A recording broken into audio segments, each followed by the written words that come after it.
Welcome to the B2B Growth Blueprint podcast, where we talk with entrepreneurs, founders, and leaders at B2B services, tech, and SaaS companies to learn the systems and processes they've used to create success for their business.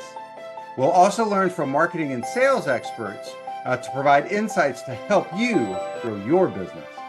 I'm your host, Mark Osborne, and the podcast is brought to you by Modern Revenue Strategies and their 10x ROI B2B growth guarantee.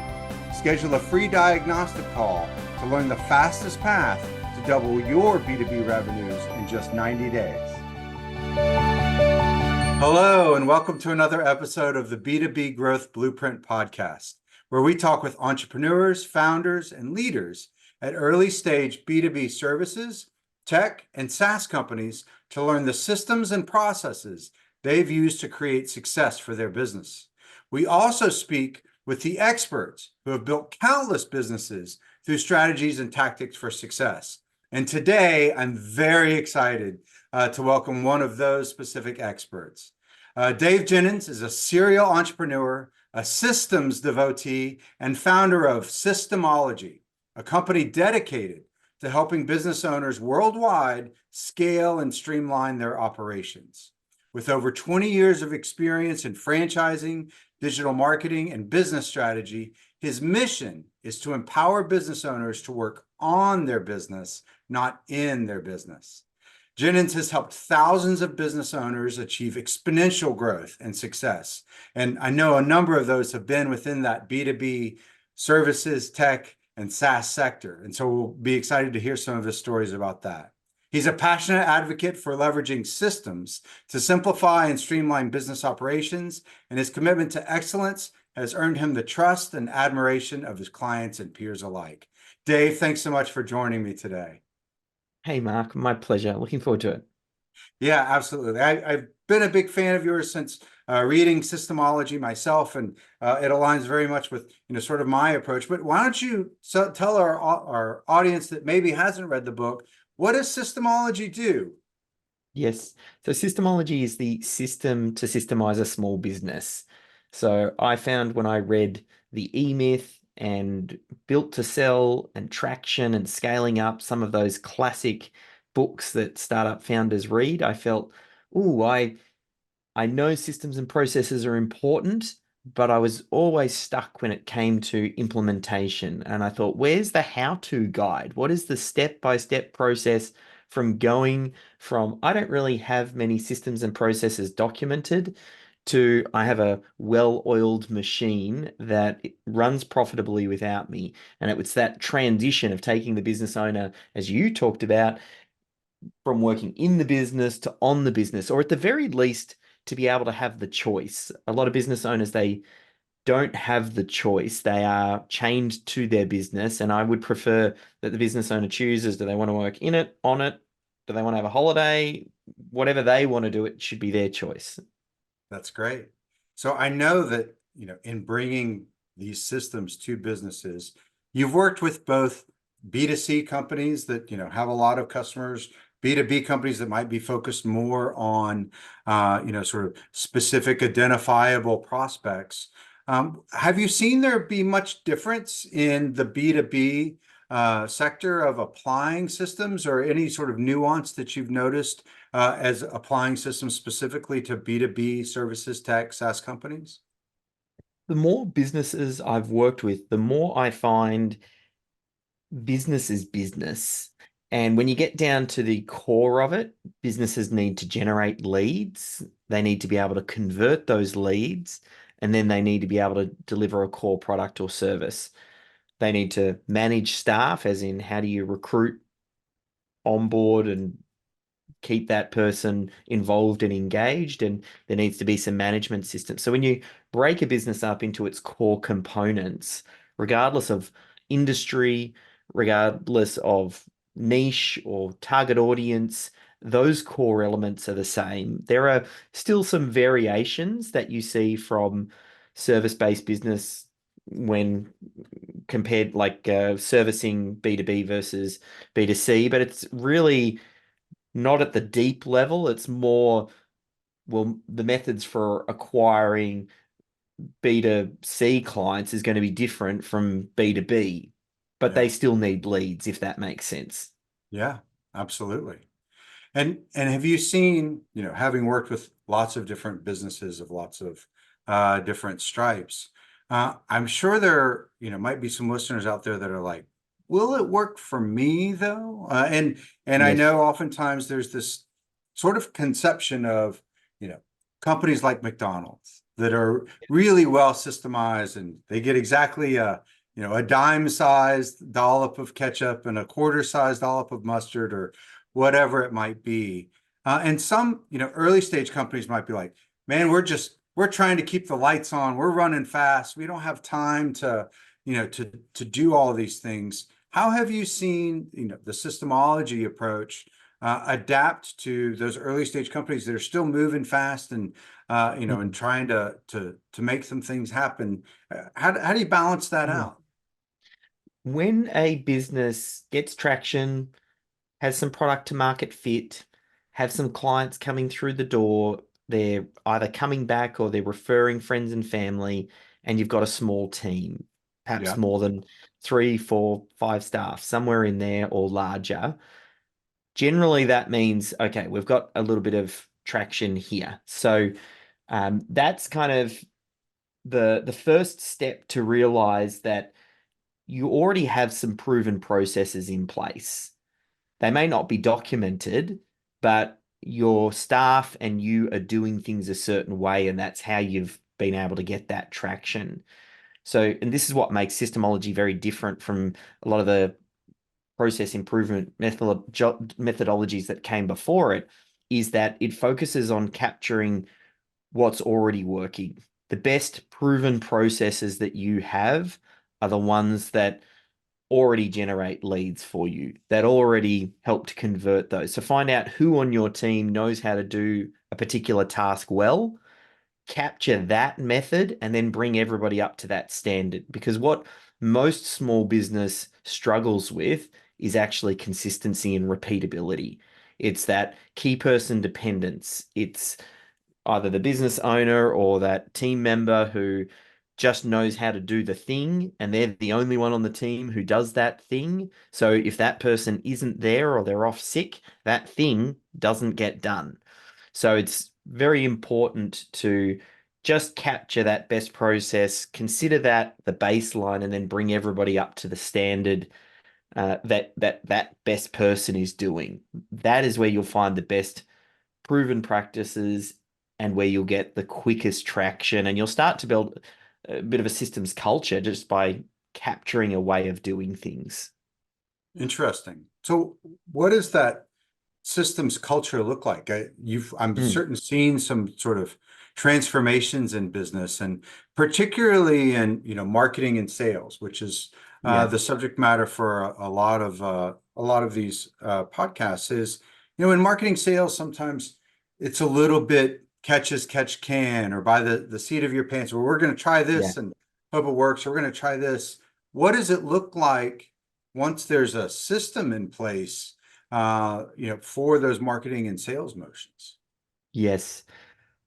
It once it's in place, it really is comparing night and day. Like the difference is quite significant. And once you see a systems driven business, you can't unsee it. Like there is, Huh. it becomes immediately obvious when you see it that that is the way that business is built. You need to identify what is the one best way that your organization sells. You need to find repeatable marketing tactics and strategies that are executed consistently, regardless of whether or not you're there. You need consistent ways to onboard new clients. And you have a one best way that sets expectations, lets the client know this is how we get started and what we need from you, and gets them on board smoothly. It's once you see it, again, like I said, it's just the way that business works. Your business is a collection of systems. Some of them are currently documented and some of them are undocumented. The key is by documenting them, we're bringing them into visibility, and that helps to build this system's culture because it's a way of getting your team to say, oh, that's how we do things here. And that's really where you want to get to, where Jenny asks, oh, how do we handle that incoming inquiry? And then Joe says, oh, this is our way of doing it. Here's my process. That's right. That's right. You said a phrase once, actually, in a podcast interview like this, I think, which is actually sort of how I found you. You said, systems set you free. And Yes. I've really sort of seen that to be true, where, it sets you free from, worrying about, if you're going to hit your forecasts or not, because you've got a system that allows you to forecast and allows you to know where you're pacing against that forecast, and free from the sort of strife that you have between different teams that, might be fighting for, different resources, especially at an early stage company that's growing fast. And there's not infinite resources. You have to sort of mitigate those fights, free from that, just that stress of worrying about, how's it all going to fit together. I learned that lesson in the video production business that I owned. So it was a B2B business where we would sell video services to small business and help get them onto YouTube, those sorts of things. And I remember going on the first shoot with our videographer, because I'm not a video guy, I'm just the business guy. And we spent the entire car ride journey with him saying, oh, did we bring the extension cable? I hope I packed the second battery. I hope we emailed the client to let them know not to wear checks on the shirts because that doesn't look good on camera. All of this stuff that just should have been handled. And after that shoot, I said to him, look, we have to get a pre shoot checklist that we'll keep at the studio, and the night before you charge the extra batteries, you get the extension cables and load it all in. So we put that into place, and then about 6 months later I went on another shoot with the same videographer, and the conversation I had with him was so vastly different. He was talking about the shots he wanted to get, he was talking about how to get the best performance from the actors. And I remember at that point it was such a clear moment for me to go, the systems and the processes just handle the things that need to get handled and must be handled from an operational perspective. Then that creates space. And in that space, you can be more creative, you can make better choices, and that's what gives you the option to step in or out of the business. So they really do create a level of freedom, and it's very counterintuitive for a lot of people. But once you see it, you go, ah, I get it now. Yeah, it up levels everything about Yeah. what's happening in the organization. That's great. And so I'm sure you've seen this, numerous times. You talk about, as companies are starting to really scale and grow, and they're, starting to bring in more people. So you want to take what, lives within one person and have that sort of best practice. I imagine it also helps with sort of competing priorities, and sort Yes. of setting you free from sort of the strife of managing those different priorities, particularly for early stage companies that, they start to expand and they've got more of a sales staff now because the CEO can't take every sales call. And now they've started to expand and they've got more marketing functions happening and they've got more clients and more client success. All of these different parts of the company are focused on revenue, but they have very different priorities. How does a systems approach help companies balance and integrate Hmm. different priorities as they grow? When you think about your business as a system, and then you think about the subsystems that support to help the bigger system that is your business. So a subsystem would be marketing or sales or customer service or finance. These are departments inside this bigger system that is your business. Now, for a system to be healthy, all subsystems need to be healthy. Mm. If your marketing system or your sales system is underperforming, it'll bring down the overall health of your business. It's really important to make sure that each of these subsystems work well. So when you start to think of it from that perspective and you think of a systems approach, you then start to go, well, in those subsystems, what are the most important functions that need to happen consistently for that subsystem to be considered a success? Well, marketing needs to generate leads and it needs to do it consistently. And if it doesn't do that, marketing is failing. Sales needs to convert those leads into clients. And then customer success needs to take those clients that are sold and make sure that they onboard and get a great result. So all of these systems need to help. And when you approach it from a systems thinking perspective, you think, well, what are the most important activities and tasks that help to deliver that result? And just getting very clear on them, you don't have to systemize everything in your business. Your business kind of works at the moment. It's really about systemizing those things that are most important to ensure that those subsystems deliver the result. That's right. And then oftentimes the business owner or the leadership team early on when they're getting up and running, it's easy for them to just get pulled over to whatever the big fire is or whatever needs the attention. That often means they take their eye off the ball in the other departments or other things that are going on. And systems is a way to ensure that even when you're focusing in on something else, at least the core essential things are getting done. That's And right. that's why the systems approach is so important. I think I've heard you describe it as sort of the critical flow, like the Yes. most important path. Once that's defined, then you can have that flexibility either to, enhance it in some way, or even if, as you say, you get distracted, at least that critical flow is covered. Yeah. I, We talk about the idea, the critical client flow, the CCF, and yeah, it's where we suggest you get started if you haven't documented anything yet. yeah, And you think about that journey that the prospect and the client and the business goes through to deliver a core product or service. And you capture the most probable path, what is most likely to happen. And that's where you start. That's also a great way to introduce new team members into what you do. Like as you grow and scale, getting new team members to deliver on that critical client path is fantastic because then it enables your higher skilled team members, oftentimes more costly team members, to work on the highest value tasks because you free them up from things that are well documented, wax on, wax off, follow this process. right. And then they can work on the stuff that only they can work on, the exceptions or when something breaks down or leadership type areas. Yeah. As you were talking earlier about, you know, integrating these different subsystems of, marketing, sales, and customer success.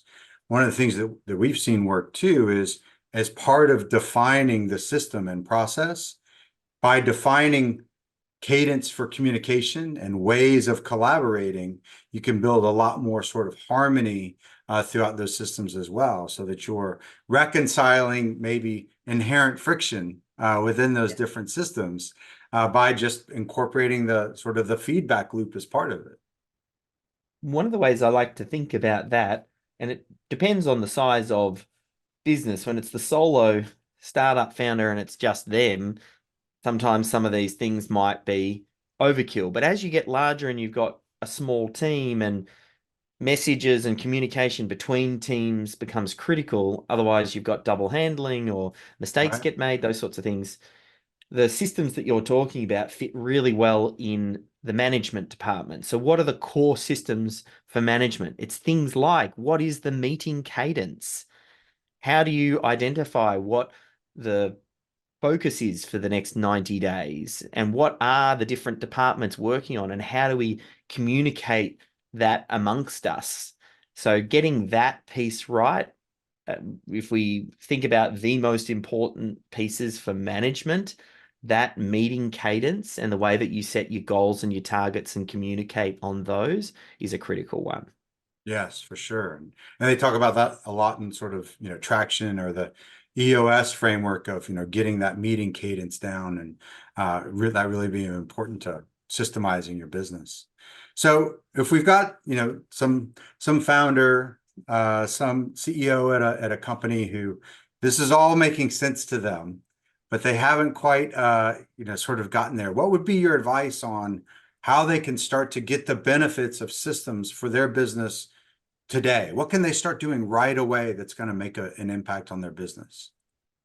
First thing, and maybe a little selfishly, they can go to Amazon and get themselves a copy of my book, Systemology. That's a good start Sure. because it I highly explains the recommend, process. having read it myself. That's, I think that's a great first step. But in the book, I talk about that first step is to identify the first 10 to 15 systems that you're going to document. Apply the 80/20 to your rule or to your business, the 80/20 rule to your business, and think Yep. what are the most important systems to deliver your core product or service. Think about those first. And then sometimes you can even go the next step after that is then to say, and where is the most pain in Mm. those existing systems? You might go, oh, we already have more than enough leads. Okay, well, you don't need to start with lead generation. You might say it's delivery, or maybe it's the sales process. Like, think, where does this process break down currently, or where would it break down if I was to get 10 times more clients? Yeah. And it's identifying those areas of constraint and going to work on those chunks first to open the flow, remove that key person dependency, and then just remain focused. Most people struggle to follow through and they don't know where to start and they're systemizing everything and it becomes overwhelming. But Mm. everybody can do 10 systems. Just Right. choose your 10, stick with it, make it a 90-day sprint, and don't give up until you've got that, and then plan out your next 90 days. That's great. We talk about revenue systems broken into attraction systems for attracting more of the right prospects, acceleration systems for moving deals through the pipeline faster, or activation systems for activating existing clients for more renewals, upsells, and Yeah. referrals. And we actually have about 15 benchmarks and diagnostics that we use to sort of assess the health of each one, which pretty quickly sort of shines a light on, well, your biggest gap is here. And so then you can Yes. focus on, well, let's spend the next 90 days on that biggest gap. And, usually we try to double the outcomes that Yeah. we're getting from that area by just implementing those systems and upskilling everything as Yeah. we talked about. Well, I think thank you that's so much, Dave. Oh yeah, go ahead. What were you going to I was going say? to say that what you just talked about there is the key. Where the business owner does the best work is where they're problem solving. They go, well, here's a problem in my business. Here's how I solve it. And the bit where most business owners get stuck is making that recur and keep solving the problem without them having to do it. Most business owners just get stuck, keep solving the same average problems day in and day out. The same clients are asking the same questions. The same staff are asking the same questions, and they're saying the same thing again and again and again. Systems is a way to solve it once forever. So I think you're bang on the money there. Well, and that brings something I have to bring up, which is, there's this phrase that happiness doesn't come from not having problems. It actually comes from solving problems that you care about. And a lot of people, I I'm love sure, it. have had the experience of looking back in their life and some of the times when they felt the most, sort of fulfillment with their life, whether personal or professional, was when they were solving problems that they cared about. And there's a interesting book, The Subtle Art of Not Giving a Bleep, where he talks about, upskill your problems, up level your problems so that you're working on more interesting problems or problems that you care more about. And systems are such a great way to get rid of solving the small problems that you've actually already solved once. You just didn't write it down. And so now Yeah. you're having to resolve it every time. That's a great way to think about it. Yeah, I love it. So for folks that want to get in touch with you and integrate systemology more into their work and life, how do they get in touch with you? Yeah. Well, you can head to systemology.com and there's all the links to our YouTube channel, and we've got loads of free content. There's links through to Amazon to grab a copy of the book. The book's probably the best place to start, though. It's useful, it's complete, it explains the full methodology, and it'll just give someone some inspiration to start on systems and processes because it's worth it. Well, Dave, I can't thank you enough for joining us today. I know our audience will have gotten a lot of great insights from this. I've certainly learned a lot from reading the book and from chatting with you. So it was a real pleasure to have you on today. Perfect. Thank you. All right. Thanks so much. Thank you for joining this episode of the B2B Growth Blueprint podcast. We hope you've gained insights to grow your business. If you enjoyed this discussion, please rate, comment, like on your favorite platform, and share to others who will find it useful. Do you know a CEO, founder, or leader at an early stage B2B services, tech, or SaaS company who would like to be a guest and share their story? Send us a note. Let's schedule a conversation.